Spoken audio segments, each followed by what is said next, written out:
So this is a session which I know a lot of you have been waiting for. People have come and they've said, we want to attend the session, and I've said, come back after 12. I think some of them will keep trickling in, but we will start. I don't think the author needs any introduction, but let me still introduce her. Shobha Tharoor Srinivasan is an award-winning author of a dozen books and a celebrated voiceover artist who received the Best Narration Award at India's 68th National Film Awards in 2022. Indie Alphabet, 1918, winner of the Purple Dragonfly Award for Cultural Diversity, and It's Time to Rhyme, 2022. Publishing Next Best Children's Book of the Year, 2022, and Prince with a Paintbrush, the story of Raja Ravi Verma, named a 2022 Best Books of the Year by Beyond the Box Kids, are among her most celebrated titles. Her Let's Use Our Own Words is an innovative book that blends prose, poetry, and games to make language joyful and interactive. This is her most recent book, and I know it's in the bookstore, so do check it out, especially if you have kids. Today she will be reading from and talking about Sandalwood Stories, which is a delightful picture book, which is meant for younger readers, but even an almost old enough to be grandmother like me loved the book. So it is a wonderful book, and we are very, very happy to have you. Over to you. Good afternoon. I'm so delighted to see an almost packed hall, and I know it's lunchtime, so you're all probably wondering what I have to share with you. I'm going to start by, and I'm supposed to read the book to you, so we'll do that. But before that, I wanted to just tell you a little bit about what picture books are. And I'll tell you the technical definition of a picture book, and then tell you how I take the liberty of sort of expanding beyond the limitation, if it's called a limitation, of a picture book. Now, a picture book, as many children have told me when I've gone into classrooms, it's a book with pictures, and they're absolutely correct. However, there is, from a publishing perspective, a standard that you're supposed to follow. A picture book can be no more than 32 pages. A picture book can have no more than 1,000 words. And a picture book's narrative, its story or its poem, should be illustratable on every page so that even a non-reader can follow along. So that is essentially the philosophy or the mission or what the purpose of a picture book is meant to be. However, a lot, especially in India, and I've so enjoyed publishing in India, the publishers have given me the latitude and the liberty to expand not outside these limitations, in the sense no picture book of mine is more than X number of pages or more than 1,000 words. However, I do believe that picture books are the first books that children are introduced to, because the limited words, the illustrations get them interested in reading. The sound of the words that are usually used, there's a lot of repetitive words in picture books. Those things are, when you hear the cadence of the word, children learn their phonics, they're connected to it. Little toddlers, if you read to them when they're on your lap, they're hearing words, and they go out and then they pick the pictures first, draw them into the book, and then they go out and learn words based on what they've learned in the book. Now, Sandalwood's Story is a picture book technically, but it's written in prose, and I've used all the words I'm allowed to use, so it's not just 50 words or 100 words. You've all heard of Eric Carle's Very Hungry Caterpillar, right? It's a beautiful picture book that still supposedly sells 1 million copies every year. And it was published, at least 30 years ago, I think. Or Goodnight Moon. Have you heard of Goodnight Moon? These are all in the Western canon, I know, but they're beautiful picture books. And there are similar beautiful picture books in India, like The Little Pepper That Ran Away, I remember. These are all incredible stories that the pictures first invite the children into the book, and then you hear the story. Now, I have used an ecological framework in this story to tell you a story of trees. And trees, we all know, are important. And if I go into a classroom, children will immediately say, that if you have lots of trees, they breathe in the pollution, they take in that's how they explain it. They take all the carbon dioxide and through photosynthesis, they're bringing out oxygen, which is so useful for all of us to breathe well. So even in Delhi's very polluted city, in an area where there's a lot of trees, the pollution AQI level is a lot lower. So trees are very, very special, and we all know that. Now, I have taken on this responsibility because I've got this wonderful platform to share with children and with all of you my little gift and craft. I feel that it's important, whichever stories I write, that there's a little bit of a takeaway, a little bit of learning beyond merely the entertainment of literature, which is also wonderful and very, very necessary, because there is poetry of the playground, just as there is poetry of the classroom, and there is also prose of the playground as well as prose of the classroom. So there is a takeaway in this book. Does this mic work as well? This one? Can we turn it on? Then I can show the pictures of the book as well. Huh? It does? Thank you. So this is Sandalwood's story. And it's a little story I'm going to read to you first without telling you anything about the book. And then we can have some questions, because this is an interactive session. So you can all tell me, including the children in the front, what do you think they learned from this book? And then we can talk a little bit about the value of this kind of storytelling. Sandalwood's story. The annual Trees and Plants mega sale was about to start, and all the nursery residents were very excited. But two little trees, Peepal and Coconut, sat in their pots looking sad and worried.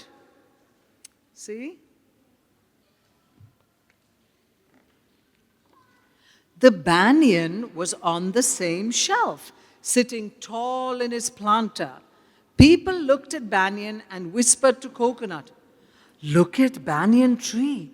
See how big and grand he is. We are just small shrubs. Do you think anyone will want us or even notice us?" Banyan heard the whispering and puffed up in pride. Standing straight so he looked big, he spoke in a confident voice. "Hi, little ones. Do you know who I am? I am Banyan Tree, the most important tree in the nursery. I will grow into a giant tree with roots that cover the ground for miles." He continued boasting. "My granduncle, the great banyan tree in the Calcutta Botanical Garden, has the most amazing, massive canopy in the whole world. He was recorded to be the largest tree specimen in the world in the Guinness Book of World Records in 1989. Scientists have studied him and thought he looks like a forest rather than a single tree. Did you know that?" Pleased with himself, he continued, "When I am fully grown, I will have a grand canopy of leaves, and my roots will cover the entire ground." See, there's Banyan, illustrated by Ishan Trivedi. Coconut and Peepal nodded, feeling very dejected. Both trees were certain that no one would come and buy them to plant in their gardens.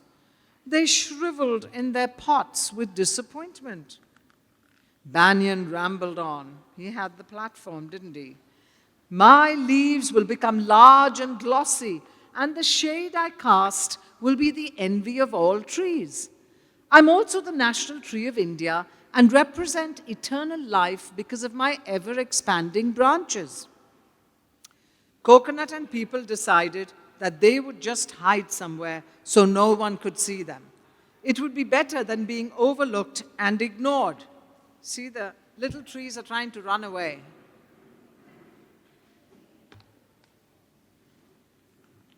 Just then, Sandalwood, who was listening to Banyan's boast, turned to people and coconut and spoke in a gentle voice.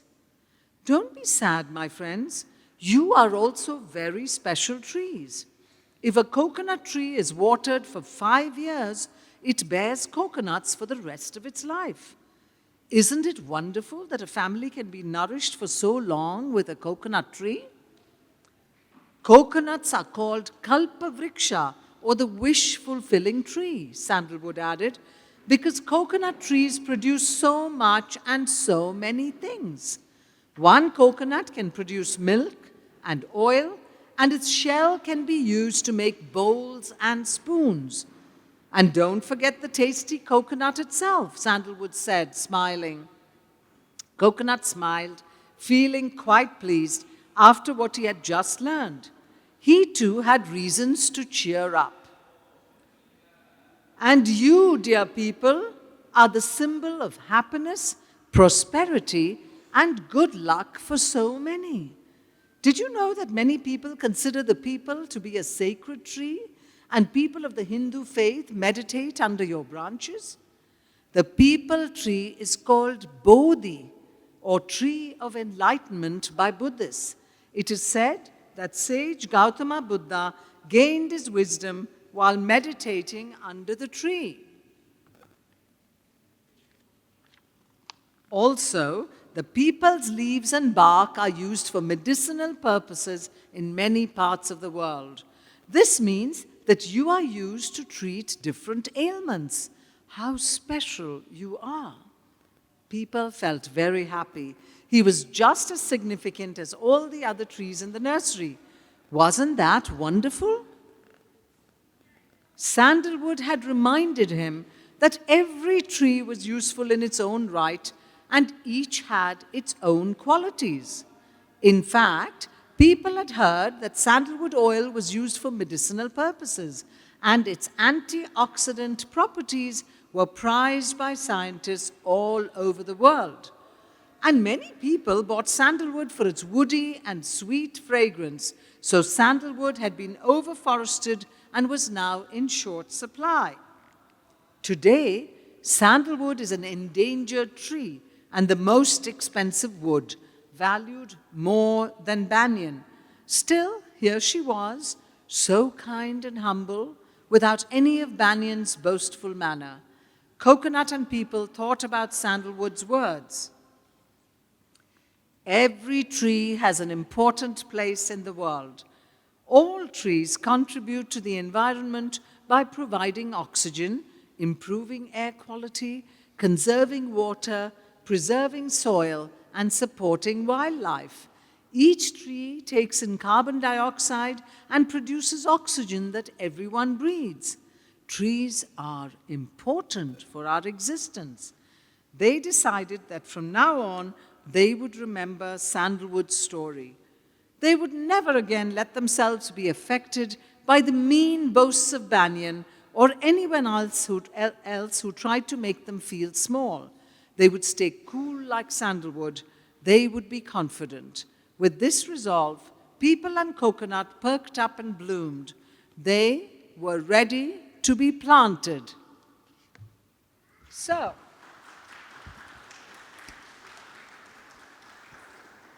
did you enjoy that story? What did you learn from it? Shall I ask the kids first? Yes.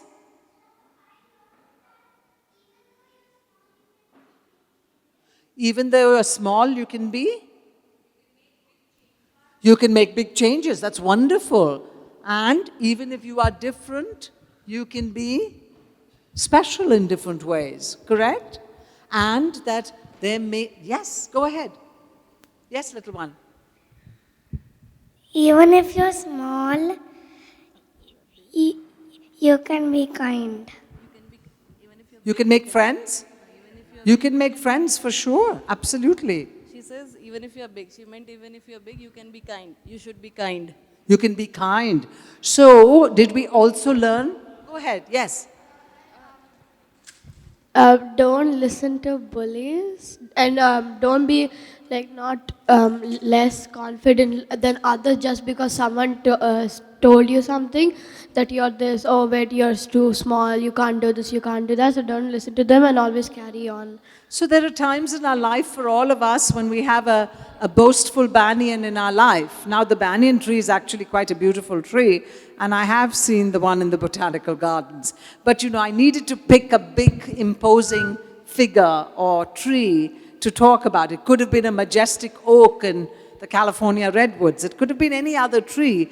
But the reality is the banyan tree is large and big, and we all in different ways have banyans in our life trying to tell us that, you know, I know what to do, I'm the big guy, I'm smarter than everybody, I'm cleverer, or I'm better looking, or I'm more intelligent, or I'm more skillful, or I'm, you know, there's all these things that we're surrounded by. So sometimes I do a little workshop called the Tree of Confidence, and we take that into the little classrooms, and we all stand up tall like a tree. And what do we say? Just like the tree puts roots in the ground, we need our foundation to be strong, correct? And once we have that that self-worth, we put our feet in the ground, we have them rooted well, then even if we're buffeted by winds or by boastful clouds or by anything else, we still manage to stand erect. We use branches and we write little stickers on what are the areas maybe that all of us want to work on. And everybody has different ideas. Some say, you know, I'm very good at math, but I'm not that fond of reading. I'm going to set a goal that I will read one book a month, or whatever it is they set. So you can set these sort of inner confidence tree where you put a tree of confidence and you put little goals on every branch. You're working towards things that you can work towards. But you understood that through this book, we have an opportunity to use the framework. I mean, and what was exciting also is you discover about trees. Now, in a very simple way, this is not a scholarly text about, you know, the plant life or vegetation. This is a little children's poetry, children's picture book. But you understood some of the things, the fact that, you know, you water a coconut tree for 5 years, it yields fruit for a lifetime. And in every Kerala mittam in a garden, there's usually a coconut tree. And it's something that you can count on most of the time.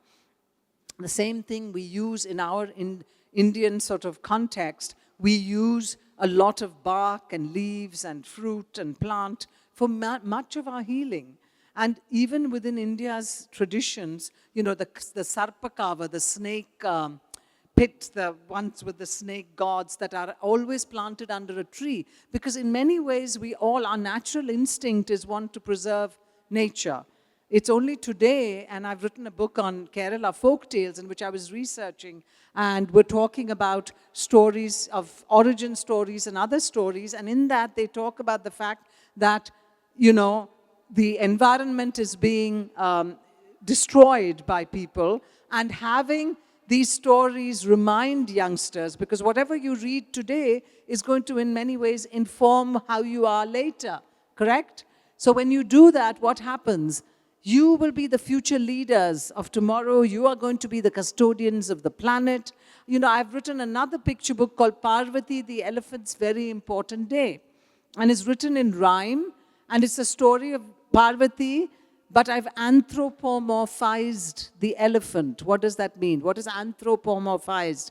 Does anybody know? It means that we give the animals human characteristics. So when you do that, what happens? If you are reading the book, you say, oh, Parvati is sleepy. Parvati likes to take a cold shower on a hot day. Parvati is frightened. Parvati wants to run. Parvati is tired. These are all feelings that little children have, correct? Not just children, all of us have. And so you connect and you recognize that animals think the way we do. Animals feel the way we do. Animals nurture the way we do. And so we should take care of them. Because after all, are we not all part of the same planet? We're all part of a big, wide, global world. And today, sadly, the world is imploding in many parts of the world. Many, many decisions are being made that are hurtful to other people.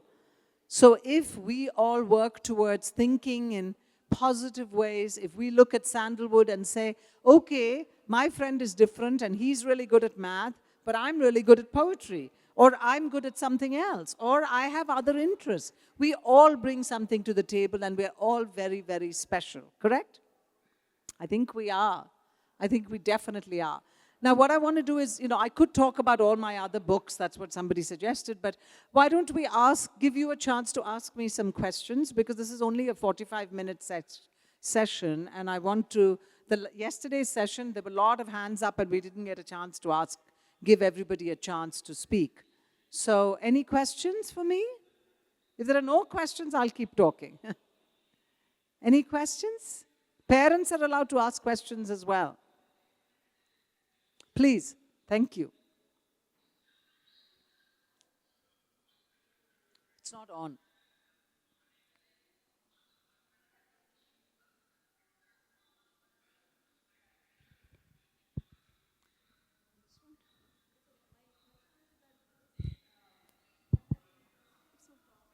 Hello.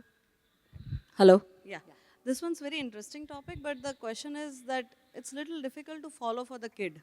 So what is the right age for a kid to understand this?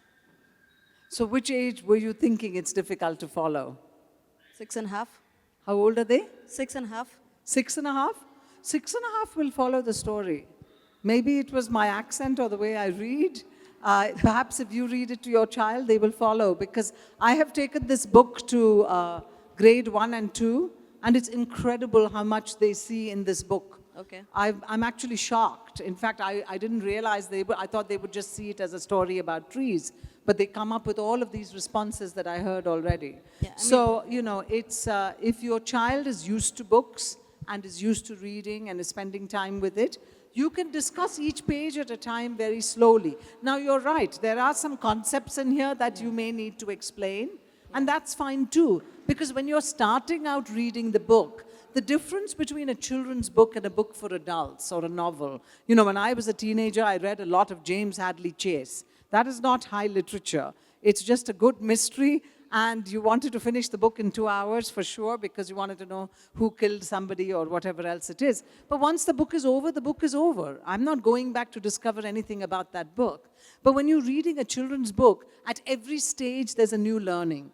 So if at the beginning when you're reading to your child, they're not fully understanding, you can eliminate some words when you're reading it. I used to read even to my, few-month-old babies. So when I'm first reading, I'm just reading it in a sing-song way, so they're hearing the sound of my voice, and I'm showing pictures. See, that's green, that's yellow, So they're not even really reading the story if they're only a few months old. They're not understanding it, obviously. When they're a little bit older, they come back and we talk a little bit more about the context. At every stage, when you're 15 years old, you can talk about photosynthesis, you can talk about, various other subjects related to the story without necessarily, this is merely a springboard for conversation. So, it's not necessarily a book that a child, of course, if a 6-year-old, many 6-year-olds are reading to themselves, they may be able to read it, and if there are words they don't understand, they come to the adult in the home or in the school and ask about it. Yeah, that's what, there are a lot of content which was, maybe when they are 8 or 9, they may understand, but then, as you said, we might need to eliminate. So you're saying this is a little bit too sophisticated for the picture book audience, is that? Yes. But that's because I truly believe that you need a book that you can continue to go back to. And that's how all my picture books have been. So, if you read Indie Alphabet, which won an award in America, it's a travel through India on a little magic bus. And it has literature and the poetry. So each city we go to, I've written a quatrain about the city. And I've tried to go north, south, east, west, all across India, even in the middle. And the children and me are discovering, I went to Tura in Meghalaya, which I've never been to, but it was exciting to look up what is well known about Tura. And I wrote just a 4-line poetry about it. But then in that page, there is also a little map of India with a little pointer, so the children can identify where in India this place is. And at the bottom, there is fun facts or cultural facts or however you call it which is why it won that award, where if you're in Kolkata and you see a picture of a Hooghly bridge, you can ask an older child what is a cantilever bridge. There are different things you can learn. So it's not limited only to the 4 lines of literature and in the poetry, but in the geography, in the map, in the pictures, you're seeing things about the place, in the fun facts at the bottom, you're learning something.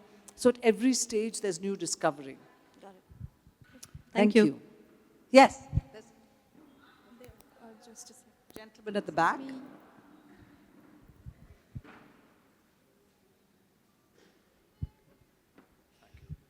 Yeah. Hi. Can you hear me, ma'am? Yeah. So good afternoon and congratulations on the book's publication. Thank you. Yeah. This So is a little over a year old, but oh, thank sorry. you. Yeah.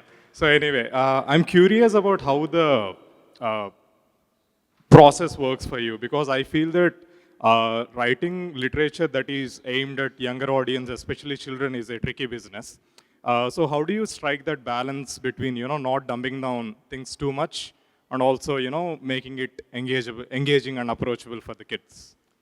How do I resolve the conflict between engaging children Without dumbing down the content too much and yet writing it in simple ways? Yeah. I do believe that children want to be challenged. I know I did when I was a child, and every time I talk to children, they are so bright. I think sometimes the fault is with us, the adults.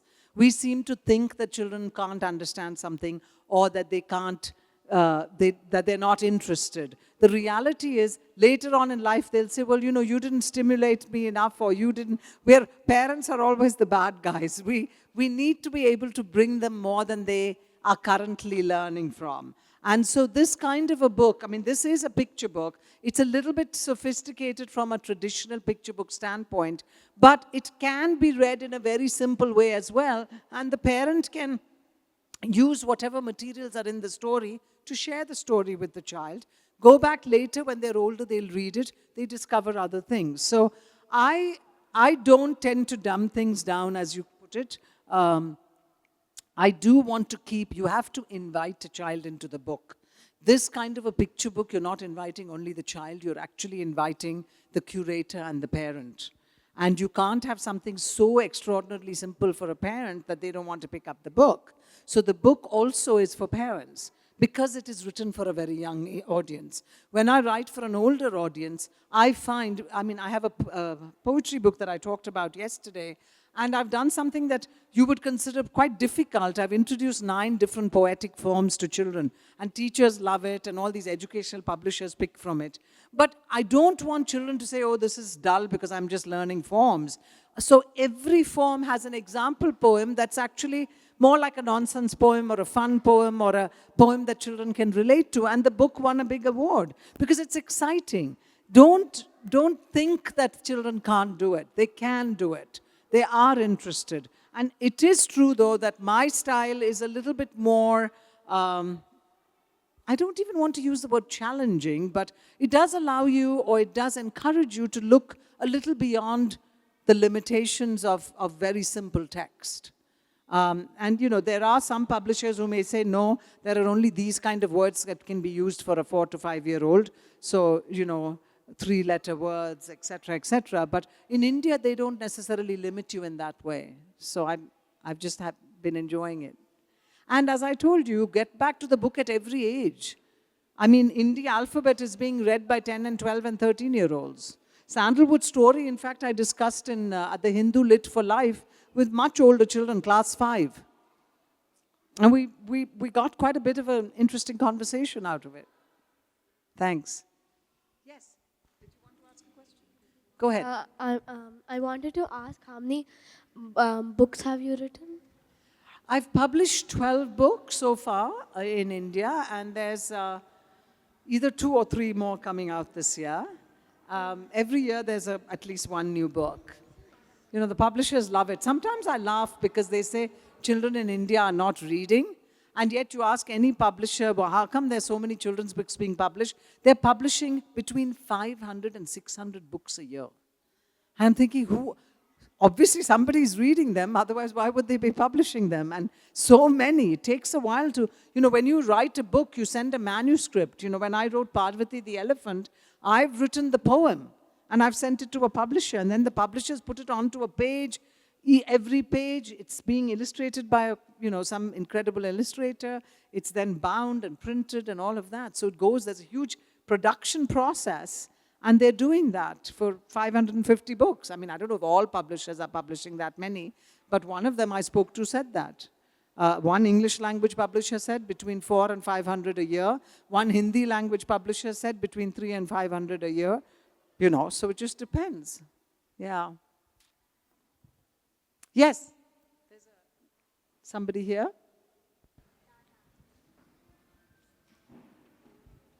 What had inspired you to write this book? This book, actually, I'll be entirely honest and tell you, there was a little contest that required a 500-word story that had an ecological theme. So I went for a walk and thought about it, and I thought we could use the platform of nature in some ways to tell a story that I've always wanted to share with kids. And there really was a little story that happened in my life, if you want to hear it. When my daughter was about 3 years old, she went to a birthday party, and she was wearing a frilly dress with a big bow and flowers or something. It was a little, maybe too fancy or too frilly or whatever. But she loved it, and it's something she picked out from the shop, and we had bought it for her. She went to her friend's birthday wearing this dress, and she walked in there, and the friend whose birthday it was looked at her and said, "I don't like your dress." Now, my child is only 3 years old, and as a mother, my first instinct was to go and protect her in case she was going to cry or something. But it was remarkable. She'd been going to a Montessori school which really the whole philosophy of that little school was about self-confidence and self-worth. And, the director was this incredible lady who talked to us about those were the things that they were working on and not on academics. And anyway, long story short, I was protective as a parent, which all of you would be, and my daughter immediately turned around and she looked at the other girl, who was a very good friend, and she said, "That's okay, I like it, I think it's very special." And here is an example of self-confidence coming through because of the environment that supported it. So, we all have it within us. It's life and its various lessons that erode some of that. And so, this is a story that in many ways is telling you we're all special, just like all the different trees are worthwhile. Yes? And another question, how much time did it take to write it? Sorry, I didn't understand. How much time did it take to write the book? How much time did it take to write this book? Didn't take very long, because very often, as a writer, you first have to think about what do you want to say, and then how do you want to say it? That's called framing a narrative. So how do you want to say the story? So when I wrote the Raja Ravi, this one took probably, I don't know, maybe a day or two, I can't remember. Because once I had thought, but it takes many days to think about how you want to do it. So when I wrote a book called Prince with a Paintbrush, the story of Raja Ravi Verma, it is a story, illustrated biography, which means you have to do some research because you can't make up his story. He's a person who lived and died in India, and he's a very well-known artist. So I did the research, that takes time. But what took me time is, how do I say the story so children are not bored? And what I did is, I created a double narrative in which there was a child in the story discovering about the artist. And in that discovery, the child has little comic bubbles and comments. Children voted it as a best book because they said that the child in the book was actually thinking the thoughts that they were thinking.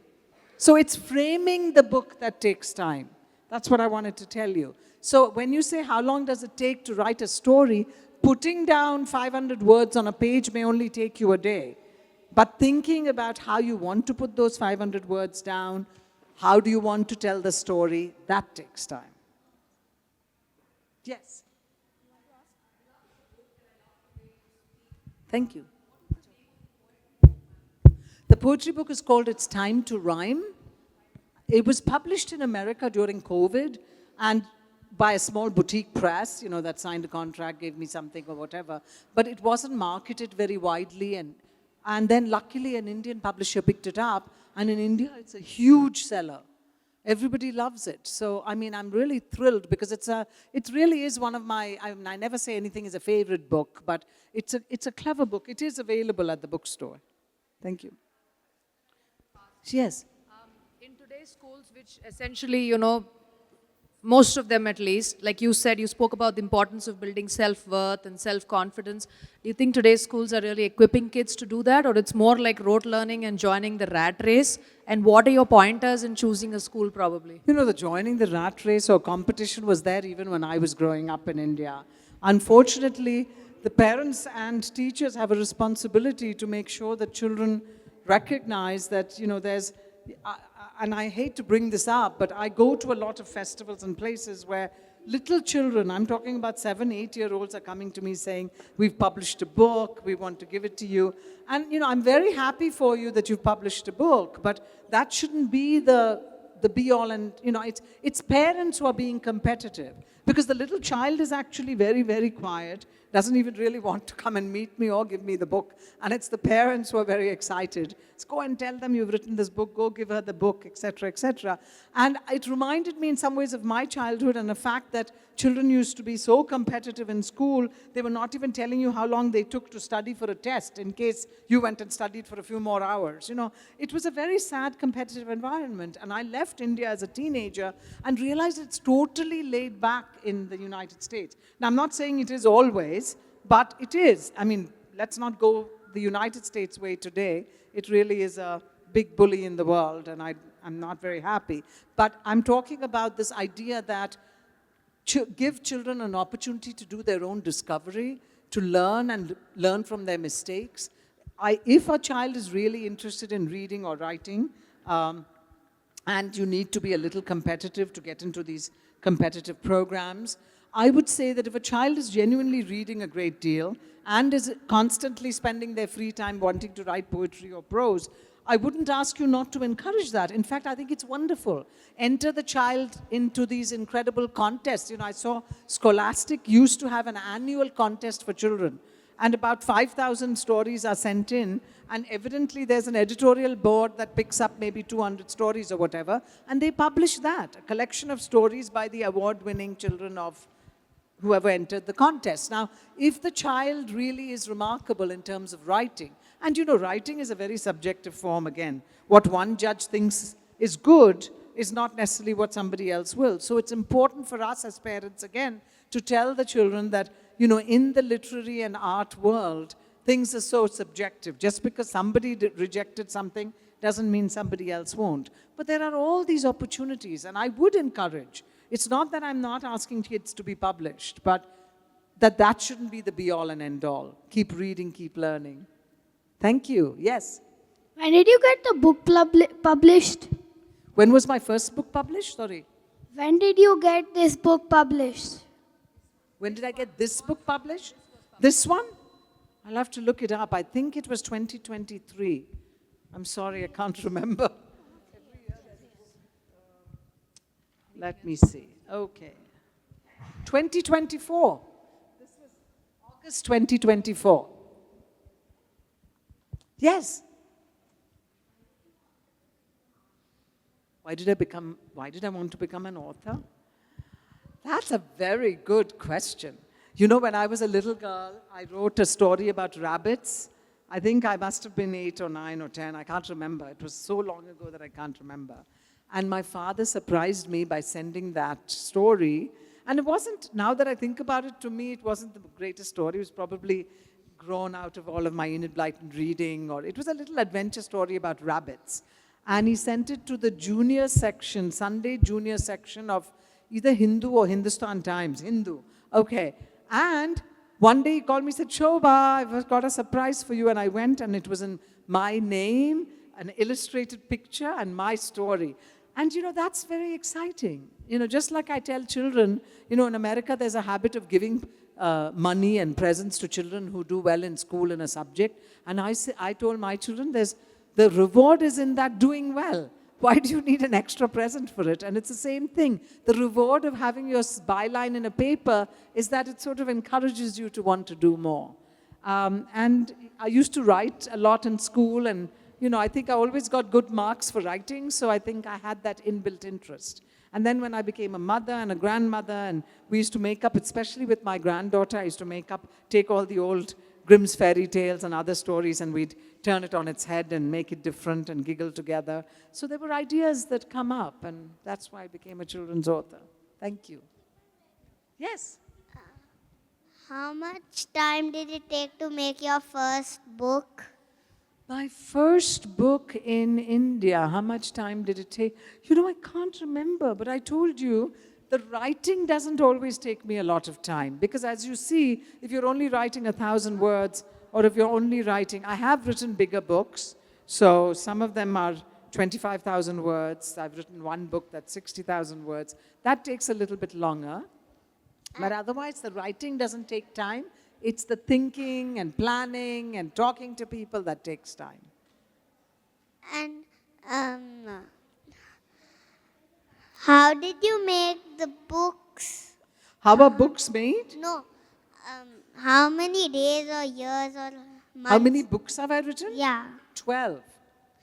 But how many Years? yeah, years How or many months? years have I been writing these books? I think the first book in India was published in 2010, and then onwards. So I didn't write every year because I also do voiceover work. Yes? When did you become an author?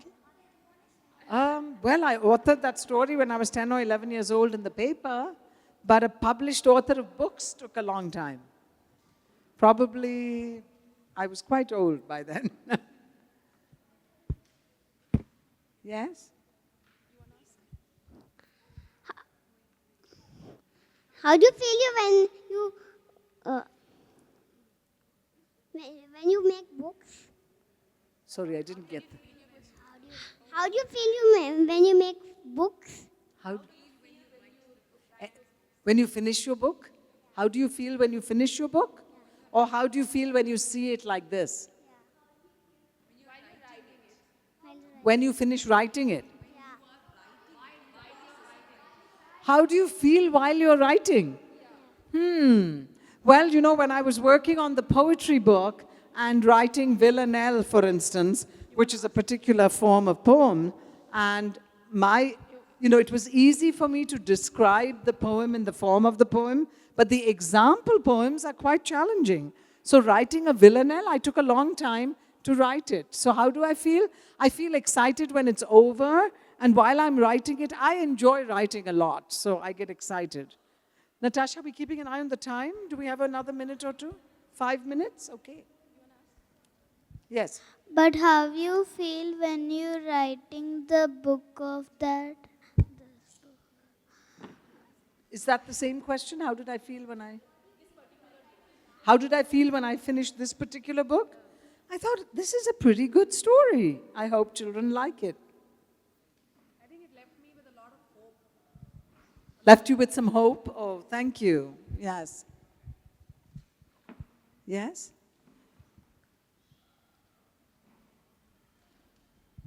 What was the name of your first book? The name of my first book was in 2010, and it was called, trying to remember, it was marketed as Giving Stories, and it was called A Pie, Surprise, and Other Stories. And it was published by somebody called Mango Books. They were a subsidiary of DC Books. And that book actually, they didn't really do any marketing or anything, so I got my name much later. But that book was only 3 stories in one little book, and the stories were all about 3 children in 3 different parts of the world, 1 little child in India, 1 child in West Africa, and 1 child in America. And in each story, the child is doing something special for somebody else. And it was born out of my 15, 20 years in nonprofit development, where we were, it was an organization that served people with disabilities, and it was an organization in which I was the custodian of trying to build programs by raising funds. So I thought, if you can catch little children and tell them, and it's true that all children want to share and give, and I created 3 very different stories and scenarios in which the giving happens. So that giving is to show that even little ones like to share and give, that these are natural impulses. If we become like Ebenezer Scrooge later in life, it's life that has intervened and prevented us from doing it. Not that that's our natural instinct is to give and share. So even big countries that are bullying others should recognize that these are just unfortunate ways in which human nature is being spoiled. Yes. What was your favorite book, or if not favorite, then most meaningful, according So to you? you know, this is a question that in every school somebody asks me. And I always, I never satisfy them because I say, you can't ask a mother who's her favorite child, and you can't ask an author what is their favorite book. When you're working on a book, that book is exciting to you. I think the poetry book is a very clever book. I think it required a lot of talent, and I've never seen any other book like it. So I give myself a pat on the back for that book. But you know, all of it, I'm very passionate about every book I've written. And I think that's one of the reasons why I get invited to go speak to people, because I believe in it. And if I didn't believe in it, I can't share that story with you. So, like, you think that the poetry book I is do like like- your most meaningful book, which you wrote? So, you know, they're meaningful. I mean, like, this is a meaningful story. Parvati the elephant is a very beautifully illustrated. In terms of production, that HarperCollins book is just exquisite. I mean, it is so beautiful and it's so nicely illustrated that when I got the book in my hand, I was, you know, I felt like a real wow, you know, because all I had written was a poem. It's a poem about Parvati's adventure, and the poem got transformed with pictures into this magnificent book. So each book has its own story that way. Prince with a Paintbrush, I took an illustrated biography that could have been boring and actually made it a very fun book that kids absolutely love it. It was a clue on Kaun Banega Crorepati. Wouldn't have been unless people were reading it and somebody was excited about it. Right? So they all have little ways in which I feel I'm proud of them. Is this our last question? Yeah. 2 more questions, I'm sorry. What was the hardest book to think of to make? What was the hardest book to make? Do you know, I wrote a book about my mother, which is for grown-ups. And it was, Penguin had come to me and wanted me to write this book. It was not hard, but I wanted to make sure that I said her story, it was a biography, in the most accurate way.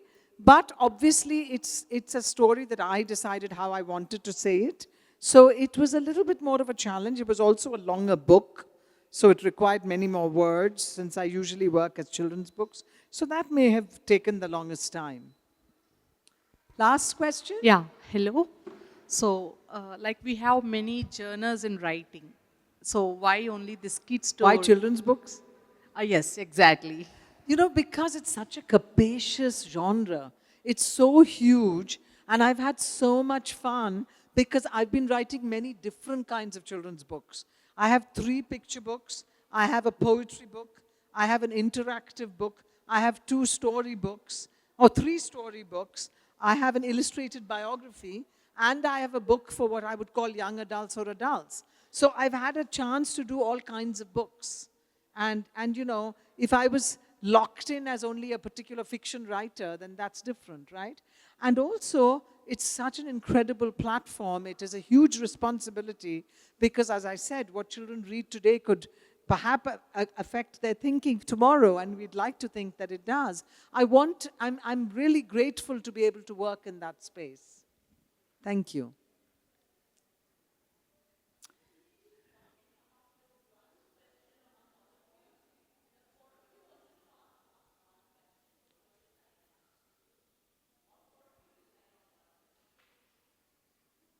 What's the question? If it's a question that's been asked before, can you think of a new question? And thank you so much for all your eager questions. I love it. Who's the illustrator of the book? Illustrator. Illustrator of this book is Ishan Trivedi. Illustration of my Ravi Verma book was Raika Sen. I've had many different illustrators because I'm not a famous illustrator. I just write the books, right? So what happens is I haven't reached a stage where I tell the publisher, so and so has to illustrate it. They find the illustrators because these big publishers, and I'm lucky I'm being published by all the big publishers in India, they have either an in-house illustrator or they are in touch with a number of illustrators. So I had award-winning Priya Kurian do a few drawings in my poetry book. And that's very exciting. All of the illustrators I've had have been excellent, and they're all different. I haven't had the same illustrator do the same, do another book of mine, which is very interesting. Thank you. Thank you so much. It's been an extremely engaging session. Thank you. I love the way you manage questions from the youngest to the oldest because parents have different sets of questions, children have different sets of questions, and I think you did an amazing job. Thank you so much. It's always a pleasure. It's a privilege to be with all of you. Thank you for coming. I don't take any of this for granted. You have so many books you can buy and read, but if you want to pick up any of mine, I'd be so happy to sign it and personalize it to whoever you want to gift it to. So thank you again for coming, and thank you for your interest in children's books. It's very important, and I'm glad you're investing the time to do it.